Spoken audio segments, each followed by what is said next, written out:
All right, welcome back to the channel for the long anticipated June 2026 results. So, as you can see from the title, minus 3% for the month, which makes the year to end of June plus 95%. And not too bad, really, following two very hot months that we've had. To be down, it's a snapshot. It's just on June 30th, however it decides to fall. But to be down for the month, at the end of the month, down only 3% is not bad. Now, let's not gloss over some of the intra-month moves, though, and I'm doing this mostly for my Patreon subscribers, but we're also going somewhere today with this. So the top right is the drawdown for the month of June that you can see. So we did have a fresh high water mark. I guess that was on or about June 4th. So it was zero here. And that's when our equity positions that we've been long forever started to take the loss where they would eventually stop out. And you can actually see that right here. Here is our long ES position. Now, again, this is just for the month. So it's just the way the algo goes. It gives a lot of room to wiggle. That's how it stays in trades so long, is it will allow the trade to wiggle around more or less depending on the security itself. But for the month of June, the ES backed up 10% before it stopped out, and the NASDAQ, you can see here, 15%. Now, these were winners. I can show this. Actually, here, I'll show this. I'll leave this here in view. What we ended up doing, this is the entire year to date. So the S&P, after backing up 10, I guess ended up, the long, ended up being 9% profit at the end of the trade. And the NASDAQ was the clear winner at 29%. So, these look bad, but that's just because the algo will allow these two specifically to wiggle around a little bit more than others. All right, so that's where the high water mark came from at the beginning of June. And then all of a sudden you can see this spike to 20% drawdown. Now that's quite a bit by most people's standards. If you're the type of person running around making 10, 15, maybe 20% return total for the year, I would not suggest having 10, 15, 20% drawdowns. But we are not that return constrained, I'll say. And this is full throttle. So this is the maximum leverage that I prescribe to our algorithm.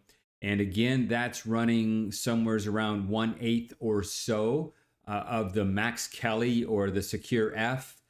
That is obviously way too much, so we pare that back. So even what you're looking at here, the volatility of the portfolio at what I would consider max throttle, or what I do consider max throttle, is still very backed off. I've mentioned that many times, but it's always important to mention that here. Don't you go running around taking 10, 15, 20% drawdowns. Don't do it, because you're just not making that type of return that you can afford to do that. I suggest you stop losing anything more than about maybe 5% drawdown if you can help it. Now, the only way you'll be able to help it is to run a serious tight ship. Obviously purely algo driven, because discretionary traders are not that tight. And that's why it's difficult to be a discretionary trader. It's pointless. It's a waste of time. Despite what old Mikey Norman says, Mr. No Stops and whatever nonsense, but he can't pull out a portfolio for you for obvious reasons. At least it's obvious to most of us. It should be. Again, here looking at the top right, the drawdown came down to about, I guess that's around 9%. And towards the end of June, the 26th, we were pushing 18% drawdown. Now, let me show you something here at this 18% drawdown. Here's your equity curve, the little top panel here, right? Even with an 18% drawdown, and this is where I want to go to keep it in perspective, or to put it in perspective to people, you still have more money than you did for most of the previous month. Because remember, your high water mark for this particular situation is right back here.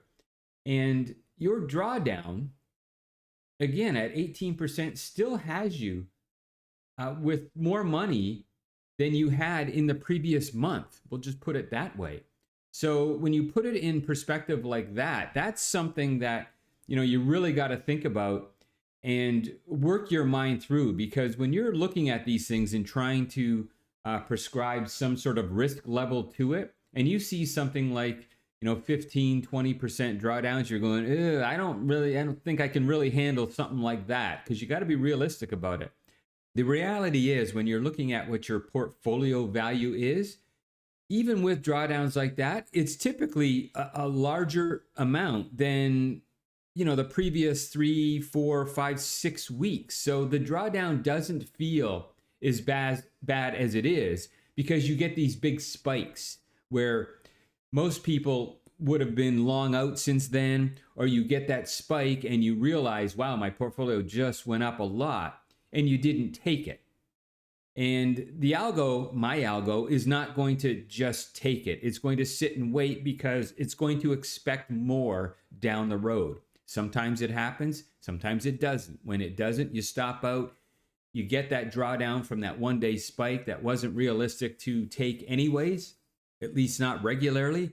And you end up with what looks like an ugly drawdown, but your portfolio value is still higher than it was a handful of weeks ago, right? So what we did, had the month ended on June 26, I would have been reporting an 18% drawdown. But then we got some reprieve towards the latter days of June, and it ended up only being a 9% drawdown from an intra-month high. So we're only 3% because it's June 1st to June 30th. So this is just a snapshot in time. We're currently, as I am doing this video here, July 7th. Okay, we're no longer right here at this point either. These are snapshots in time, month at a time. I don't cherry pick a day or two to make things look better. It's just the beginning of the month to the end of the month. That's it. Pretty standard reporting.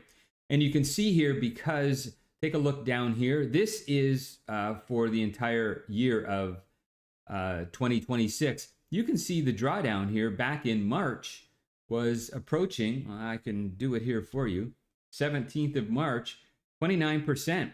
We lived through it. I don't remember. It didn't feel that bad. And you can see here on the equity chart, even on the 17th of March, which would have been right here, we still had more money than we did at the beginning of January. So even with that, call it 30% drawdown, but you weren't even down for the year. All right, and these are the important things. This is why the drawdown, I'm speaking mainly to my Patreon members here, this is why the drawdown, you'll know what's happening. You'll know you have less money today than you did maybe last week, but it never feels that bad once you get away from it, because these drawdowns, again, are from very high peaks, and you always ultimately end up with more money, even in that what looks like ugly drawdown, than you did a handful of months ago. And this is an example of what happened 2026. I guess the 17th of March would have been our low point in the equity, and we still had more money than the opening of January. This portfolio just starts every period with $100,000. So you can still see we were up 5.5%, even with that drawdown. So keep it in perspective. And I'll bring these back in. So this is June. So we talked about our two losers here. What ended up, and I guess you can see it, so the cat's out of the bag, what ended up giving us an equity boost and reducing that drawdown is we happened to have at the time a gold short and a Bitcoin short that were up pretty nice. And everything else was pretty much flat. Those are the only 4 trades that we were in. Actually, there was another trade that we were in, but you can't see it here because it was very close to zero. But that's what ended up happening in June. For the year, let's take a look at this. All of a sudden, these negative long S&P and NASDAQ trades, because this is the entirety of the trade, were both positive. So you can see large winners, small losers. That's what it takes, guys, running a serious, tight ship. And I guess I will end on this, because I never plug this thing enough. Hardly ever. Guys, listen, if you are struggling come on down to patreon.com/Koyas Quantitative. Link will be down in the description. Join for free if you want, but if you're a subscriber to my YouTube channel, you're going to get the same thing. I just duplicate on Patreon what you see here on YouTube. Not much more than that. But come on down, join for free if you'd like. This is where you can join to become a Patreon member. Probably the best financial decision you're likely to do in a long time. So here it is. You're getting the keys to the kingdom here. I can't promise any type of returns going forward. All I can do is tell you historical returns, show you in detail exactly what we're doing. This is easily duplicated by every single person that joins my Patreon service. These are not fast in and out trades. These are full throttle trades. Again, most of my members, just to make life easier, are probably running half throttle. So the drawdown on the month wasn't 3%, it'd be 1.5%. The max drawdown wouldn't have been 18% for the month of June, ending at 9%. It would have all been half of that. But you can see where it doesn't really matter how you slice it and dice it. You're doing extremely well. You're doing well than probably 99 out of 100 traders out there who are just talking bullshit and smack. The Mike Normans and the two-tick Nick losers. Those type of people. This is the real deal. And I will leave it at that, and I'll talk to you soon.